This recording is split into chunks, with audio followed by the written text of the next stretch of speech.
ने अपनी सास की बात मानकर अपनी पत्नी सुनीता के साथ अपने ससुराल में रहने लगा, पर वहाँ पर सुनीता की तबीयत ठीक होने की जगह और खराब होने लगी। सुनीता की तबीयत खराब देखकर वह सोफे पर बैठकर अपनी पत्नी के बारे में सोच रहा था कि तभी राहुल की सास आई और बोली, क्या हुआ राहुल, तुम उदास क्यों बैठे हो? राहुल ने कहा, कुछ नहीं, बस ऐसे ही बैठकर सुनीता की तबीयत के बारे में सोच रहा था। राहुल की सास ने राहुल से कहा, तुम परेशान मत हो, सब ठीक हो जाएगा। तभी वो बोला, माँ, सुनीता को भी अपनी तरफ फिट रखा करो। देखो आप इस उम्र में कितनी फिट रहती हो, आपको देखकर कोई भी नहीं कह सकता है कि आप सुनीता की माँ हो, बल्कि सब यही कहेंगे कि आप बड़ी बहन हो। पता है, जब मैंने आपको पहली बार देखा था तो मैंने भी यही सोचा था कि आप सुनीता की बहन होगी, पर जब सुनीता ने बताया कि आप उनकी माँ हो तो मैं देखकर हैरान रह गया कि इस उम्र में आप इतनी सुंदर और फिट हो। और आप अब सुनीता को देख लो, शादी के 8 महीने बाद ही वह बीमार हो गई है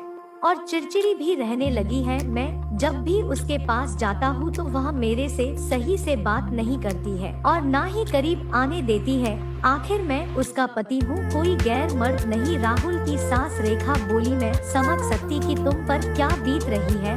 हर आदमी को अपनी पत्नी की जरूरत होती है। तभी राहुल बेला, काश मेरी शादी तुम जैसी फिट औरत के साथ होती तो मैं भी शादी के मजे ले रहा होता। राहुल की सास बोली, तुम तो अब भी कर सकते हो मेरे से शादी, वैसे ही मैं तुम्हें पसंद करती हूँ और अगर तुमने मेरी बेटी से शादी ना की होती तो मैं ही तुमसे शादी करती। यह बात सुनकर राहुल सन्न रह गया और मुंह से कुछ नहीं बोल पाया। सास बोली जा रही थी कि तुम भी तड़प रहे हो और मैं भी तड़प रही हूँ, हम दोनों की जरूरत एक ही है। अब क्या था, राहुल ने भी हाथ आगे बढ़ा दिया। मर्दों को तो वैसे थोड़ी ढील चाहिए होती है, बाकी का काम तो वह खुद कर लेते हैं। उसी दिन से दामाद और सास का खेल चलने लगा था। वह दोनों चोरी छिपे मिलने लगे, कभी साथ में बाजार जाते तो कभी साथ में गार्डन जाते। बाकी समय वो बिस्तर पर गुजारते। राहुल अपनी सास से वो सुख पा रहा था जो उसकी बीवी नहीं दे पाई थी। इसी तरह दिन गुजरने लगे। कुछ समय बाद सुनीता ने अपनी बेटी को जन्म दिया तो वह अपनी बेटी में इतनी व्यस्त हो गई कि उसे अपने पति के आने और जाने की कोई खबर नहीं थी और उधर सास और दामाद का खेल जारी था। एक दिन राहुल अपनी सास के साथ बैठकर रोमांटिक बातें कर रहा था। तभी राहुल कहता है कि बहुत दिन से मैं अकेला हूँ और मेरी बीवी भी बीमार है, तो हम इस मौके का फायदा उठाते हैं।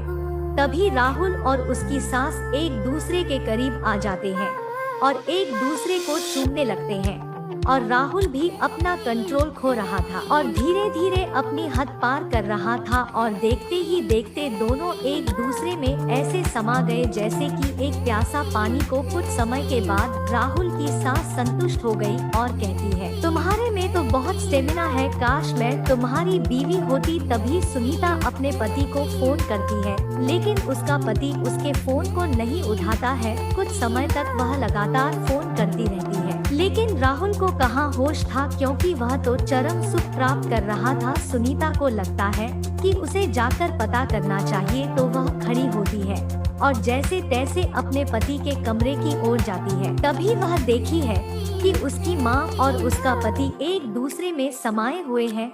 सुनीता यह सब रिकॉर्ड कर लेती है और फिर पुलिस को फोन कर देती है। पुलिस आने पर जब वह कहती है कि तुम यह सब क्या कर रहे हो, तो राहुल और उसकी माँ कहते हैं कि तुम यह क्या कह रही हो, तुम्हें हमारे रिश्ते के बारे में कुछ नहीं पता, हम तो बस ऐसे ही बातें कर रहे थे। तभी सुनीता अपने फोन को निकलती है और वीडियो पुलिस को दिखा देती है और दोनों को जेल में बंद करा देती है। आपको ये कहानी कैसी लगी कमेंट करके जरूर बताएं।